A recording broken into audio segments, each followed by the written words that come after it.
नमस्कार, द नगरी न्यूज की खास पेशकश खबर दिन भर में आपका स्वागत है। मैं हूं ललित वर्मा। चलिए रुक करते हैं आज की बड़ी खबरों की ओर।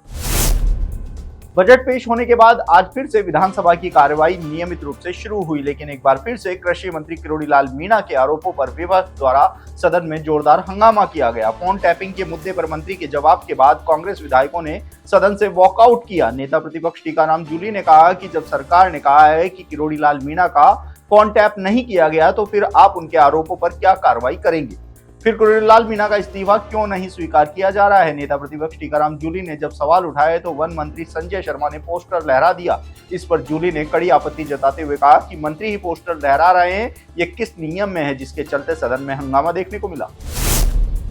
केंद्रीय कृषि राज्य मंत्री और अजमेर सांसद भागीरथ चौधरी अपने संसदीय क्षेत्र में भाजपा कार्यकर्ताओं और पार्षदों, इसके साथ ही आमजन के लिए प्रयागराज से महाकुंभ स्नान एवं अयोध्या में प्रभु श्री राम के दर्शन की विशेष यात्रा का आयोजन कर रहे हैं। इस धार्मिक यात्रा के लिए 20 फरवरी को अजमेर जंक्शन से विशेष ट्रेन रवाना हुई, जिसमें अजमेर लोकसभा क्षेत्र की 7 विधानसभाओं अजमेर उत्तर, अजमेर दक्षिण, पुष्कर, किशनगढ़, मसूदा, नसीराबाद, दूदू और केकड़ी के कार्यकर्ता शामिल हुए। ट्रेन करीब 1350 से ज्यादा भाजपा कार्यकर्ताओं और आमजन प्रयागराज और अयोध्या के लिए रवाना हुए। इस यात्रा का संपूर्ण व्यय केंद्रीय कृषि राज्य मंत्री भागीरथ चौधरी द्वारा वहन किया जा रहा है। उन्होंने रेल मंत्री अश्विनी वैष्णव से विशेष अनुरोध कर ट्रेन की बुकिंग करवाई और पूरा किराया स्वयं जमा कराया। इसके अलावा यात्रियों के भोजन व अन्य आवश्यक व्यवस्थाओं की संपूर्ण जिम्मेदारी भी केंद्रीय मंत्री ने ली है। बीते 2 दिनों से प्रदेश के कई हिस्सों में मौसम बदलने के साथ ही तापमान में हल्की गिरावट दर्ज की गई है। बीते 24 घंटों की अगर बात की जाए तो इस दौरान बीकानेर, जयपुर व भरतपुर संभाग के कुछ भागों में मेघ गर्जन के साथ हल्की से मध्यम बारिश दर्ज की गई। इसके साथ ही कई हिस्सों में ओलावृष्टि भी दर्ज की गई। इस दौरान सर्वाधिक बारिश उदयपुर झुंझुनू में 19 mm दर्ज की गई। मौसम विभाग के अनुसार राज्य में अगले 5-6 दिन तक अधिकांश भागों में मौसम शुष्क बना रहेगा। इसके साथ ही उत्तरी हवाओं के प्रभाव से आगामी 48 घंटों में न्यूनतम व अधिकतम तापमान में 2 से 4 डिग्री गिरावट होने की संभावना है। इसके साथ ही अगले कुछ दिनों तक मौसम इसी तरीके से बना रहने की भी संभावना मौसम विभाग ने जताई है। एसआई भर्ती मामले में हाईकोर्ट में लगातार सुनवाई जारी है, लेकिन आज भी मामले पर सुनवाई पूरी नहीं हो पाई है। ऐसे में अब कल सुबह 10:30 बजे सुनवाई के लिए समय तय किया गया है। आज हाईकोर्ट में हुई सुनवाई के दौरान सरकार की ओर से अतिरिक्त महाधिवक्ता विज्ञान शाह ने कोर्ट में भर्ती पर फैसला लेने के लिए 4 महीनों का समय मांगा, जिसके बाद याचिकाकर्ताओं के अधिवक्ताओं की ओर से ऐतराज जताया गया, जिसके बाद कोर्ट ने सरकार को समय देने से इनकार कर दिया और 4:30 बजे ही अपना रुख स्पष्ट करने की बात कही। लेकिन सरकार की ओर से संबंधित अधिकारियों से संपर्क नहीं होने के बाद समय मांगा गया, जिस पर कोर्ट ने कल सुबह तक का सरकार को समय दिया है। मामले में याचिकाकर्ताओं की ओर से अधिवक्ता हरेंद्र नील इस मामले में पैरवी कर रहे हैं, तो वहीं ट्रेनी एसआई की ओर से अधिवक्ता तनवीर अहमद मामले में अपना पक्ष रख रहे हैं। राजसमंद जिले की राजनीतिक गलियारों में कांग्रेस के दिग्गज नेता व भीम के पूर्व विधायक सुदर्शन सिंह रावत द्वारा भाजपा के वर्तमान विधायक हरि सिंह रावत को बेईमान बताने पर जबरदस्त चर्चा हो रही है। आपको बता दें कि भीम देवगढ़ की जनता से आग्रह लगभग 1 साल बाद सुदर्शन सिंह रावत जनता के बीच पहुंचे। इस बीच सुदर्शन सिंह रावत ने विधायक हरि सिंह रावत पर जमकर निशाना साधा। पूर्व विधायक सुदर्शन सिंह रावत ने कहा कि भीम देवगढ़ विधानसभा क्षेत्र की पूरी तरह से लूट चल रही है। बीजेपी का कार्यकर्ता बेईमान एमएलए के कारण घर में बैठकर रो रहा है। वहीं इस बीच सुदर्शन सिंह रावत ने एक बड़े उग्र आंदोलन व प्रदर्शन की चेतावनी भी दी। उन्होंने कहा कि यदि चंबल परियोजना का कार्य 2 से 3 महीने में शुरू नहीं हुआ तो कांग्रेस के लोग उग्र आंदोलन करेंगे। भीम देवगढ़ की जनता को ध्यान में रखते हुए सुदर्शन सिंह रावत ने कहा कि हरि सिंह जी, आपको कमीशन मिले ना मिले, लेकिन भीम देवगढ़ की जनता को पानी मिलते रहना चाहिए।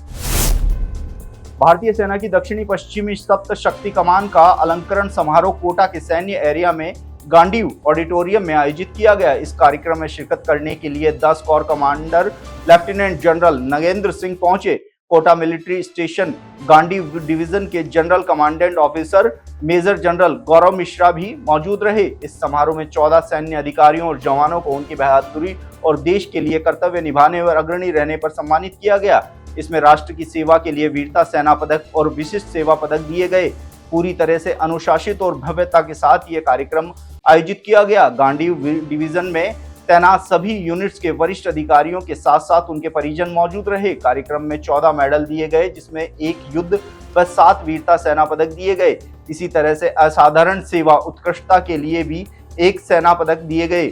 वहीं 5 विशिष्ट सेना पदक भी दिए गए। कमांड की 16 यूनिट को सराहनीय अवार्ड भी दिए गए।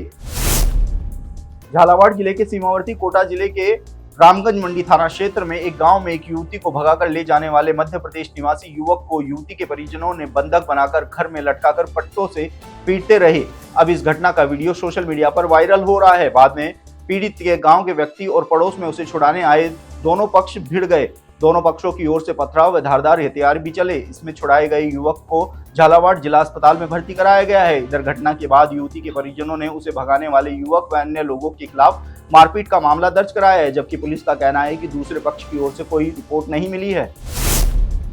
राज्य बजट में हनुमानगढ़ में फूड लैब बनाने की घोषणा के बाद अब जिले के नागरिकों को फायदा मिलेगा। सीएमएचओ डॉक्टर नवनीत शर्मा ने बताया कि अभी फूड सैंपल को कर्मचारी बीकानेर लेकर जाते हैं, जहां से रिपोर्ट आने में समय लगता है, और अब हनुमानगढ़ में फूड लैब बनने से 7 दिनों में सैंपल रिपोर्ट आ सकेगी और त्योहारों के मौके पर वर्कलोड के समय जल्द रिपोर्ट आने से दूषित खाद्य पदार्थ बिकने पर रोक लगेगी। इसके लिए सीएमएचओ डॉक्टर नवनीत शर्मा ने कहा है कि फूड लैब के लिए जिला प्रशासन और चिकित्सा विभाग काफी समय से प्रयास कर रहा था। राजसमंद बाल संप्रेक्षण एवं किशोर गृह से एक बाल अपचारी फरार होने का मामला सामने आया है, जिसके बाद विभाग के जिम्मेदार अधिकारियों में हड़कंप मच गया है। बता दें कि जो जानकारी मिल रही है कि बाल अपचारी शनिवार की शाम को फरार हुआ था, जिसके बाद अभी तक इस बाल अपचारी का कोई पता नहीं चल पाया है। वहीं जानकारी यह भी मिल रही है कि बाल अपचारी छत पर कंबल सुखाने गया था और मौका देखकर वहां से फरार हो गया। बता दें कि बाल संप्रेक्षण एवं किशोर गृह के जो अधिकारी हैं उन्होंने राजनगर थाने में शिकायत दी है और इस शिकायत के आधार पर राजनगर थाना पुलिस अब इस बाल अपचारी की तलाश कर रही है। बांसवाड़ा के गोपीनाथ का गढ़ा निवासी मयंक राज सिंह उर्फ सनी मंगलवार सुबह अपने घर से लाइब्रेरी जाने के लिए निकला था, जिसके बाद शाम तक घर नहीं लौटने पर घर वालों ने मंगलवार रात को गढ़ी थाने में गुमशुदगी की रिपोर्ट दर्ज कराई थी, जिसके बाद छात्र की मोटरसाइकिल गढ़ी चाप नदी के पुल पर मिली थी। उसके बाद से ही छात्र के डूबने की आशंका पर पुलिस व एसडीआरएफ की टीम लगातार नदी में छात्र की तलाश कर रही थी, लेकिन दिन भर तलाश में जुटी एसडीआरएफ की टीम व पुलिस को निराश होकर वापस लौटना पड़ा और रात तक कोई सुराग नहीं लगा। जिसके बाद गुरुवार सुबह 12 बजे गढ़ी की चाप नदी में छात्र का शव पानी में तैरता दिखा। सूचना पर पुलिस स्थानीय नाविकों को लेकर मौके पर पहुंची और शव को बाहर निकलवाकर मोर्चरी में रखवाया गया। तो ये थी दिन भर की तमाम बड़ी खबरें। कल फिर से आपके साथ रूबरू होंगे, तब तक के लिए नमस्कार।